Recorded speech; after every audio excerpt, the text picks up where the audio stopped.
Ta'ala. Tuhan yang Maha Kaya, yang Maha Berkuasa, tiada bandingan dan tandingan, menunjukkan kepada kita satu perniagaan yang sangat besar keuntungannya dari dunia sampai akhirat, kekal selama-lamanya.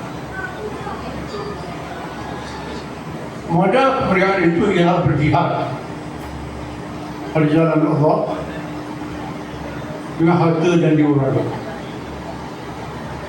Kalau kamu tahu keuntungannya, kamu akan sanggup korbankan apa saja. Kata jihad dari bahasa Al-Quran dan perkataan asal al-jahdu dan al-juhdu. Al-jahdu dengan makna al-masyaqqah, kepayahan dan kesulitan. Al-juhdu dengan makna al-taqah, segala tenaga dan nikmat yang diberi oleh Allah Ta'ala. Dengan makna kita menyumbangkan dengan sesungguh-sungguhnya, sanggup menghadapi kesulitan dan kepayahan, segala cabaran apa saja, dan sanggup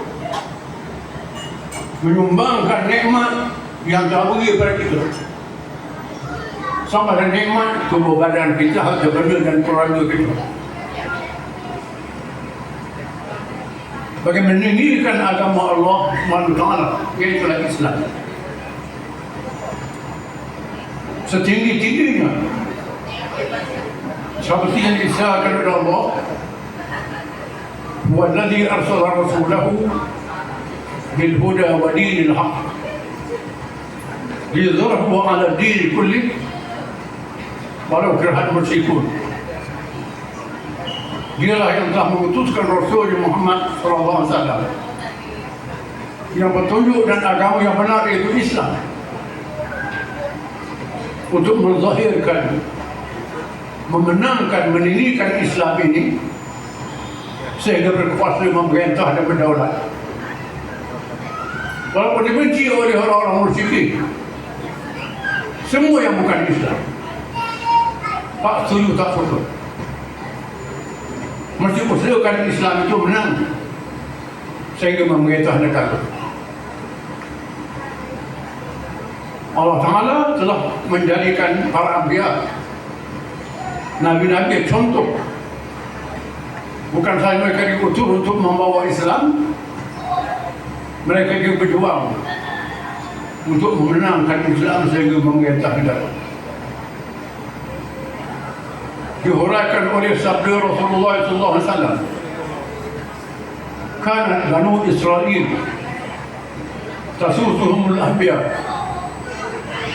kullama halaka nabiyyun khalafahu nabiyyun, wala nabiyya ba'di walakin khulafa wa hum katsirun." Kaum Bani Israel zaman dulu,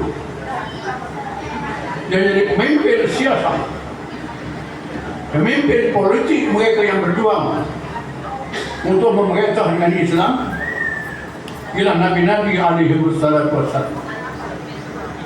Bila mati, wafat seorang Nabi, ganti seorang Nabi yang lain. Tak ada lagi Nabi sepahaku Muhammad SAW.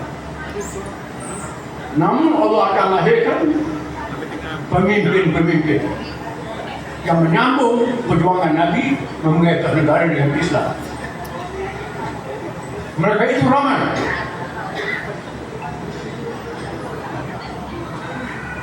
Di mana hadis menghuraikan bahawa Nabi-Nabi berpolitik, bukan hanya berdakwah. Politik menjadi pemimpin untuk mereka memimpin negara. Sekiranya kita baca Al-Quran Al-Karim, kisah Nabi-Nabi alaihi wassalatu wassalam, semua Nabi-Nabi itu bukan saja berdakwah mengajak orang ramai, mengikut Islam. Dalam masa yang sama, mereka menghadapi raja-raja dan pemimpin-pemimpin di zaman masing-masing. Menghadapi raja Fir'aun, Namrud. Menghadapi Al-Malak, pemimpin-pemimpin memerintah. Supaya mereka menegakkan Islam, berkuasa dan memerintah. Ini perjuangan yang Nabi Muhammad SAW disebut dalam Quran. Disebut dalam hadis. Malangnya pahaman ini sudah dalam pemikiran orang Islam. Sehingga mereka anggap politik ini kotor. Politik ini bukan berajaran Islam. Politik ini menipu. Padahal ini kerja Nabi-Nabi alaihi wassalatu wassalam. Disebut dalam hadis yang sahih. Nabi SAW bersabda, 7 jenis manusia yang dapat dilindungan Allah pada hari kiamat. Dipayung pada mahsyar, 7 jenis manusia. Yang pertama ialah pemimpin-pemimpin yang mengatasi negara dengan adil. Nomor satu pemimpin yang berjuang mengatasi negara. Yang ketujuh, nomor 7, orang yang berzikir sehingga menangis. Nomor 7, berzikir menangis nomor 7. Yang pertama, pemimpin al-imamul adil. Pemimpin yang menegakkan keadilan. Nabi kita Muhammad SAW telah berjuang di Makkah Al-Mukarramah sehingga berhijrah ke Madinah dan ditawarkan menjadi raja, menjadi pemimpin Makkah. Nabi talak. Bagaimana dia kekayaan? Nabi talak. Kenapa? Nabi mahu supaya memimpin dengan Islam. Islam itu berkuasa. Pembesar Mekah tak izin. Tak mahu Islam itu berkuasa. Akhirnya orang Madinah terima. Nabi berhijrah ke Madinah. Ajak sahabat-sahabat berhijrah. Tujuan apa berhijrah? Tujuan untuk mendaulatkan Islam. Daulat apa? Kita tempik daulat tuanku, daulat tuanku, apa dia daulat? Daulat memerintah. Orang putih tipu kita. Daulat tuanku, tuanku tak ada kuasa.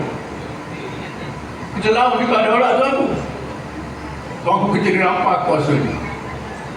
Kita tak sedar. Kita bermain dengan penjajah. Daulat memerintah negara. Nabi berhijrah ke Madinah, menyatukan umat Islam. Umat Islam disatukan dulu. Muhajirin dan Ansar. Orang Arab itu disatukan. Kaum Arab mendominasi orang Islam. Berkuasa memerintah. Dan dia ajak orang bukan Islam. Kaum Yahudi, Kristian, Musyrikin yang sudah ekstrim, yang benci dengan kezaliman jahiliyah, mau suatu perubahan, mereka terima, sanggup duduk di bawah pemerintahan Islam. Maka berlakulah pemerintahan masyarakat majmuk yang mahu Islam adil untuk semua. Tak paksa orang bukan Islam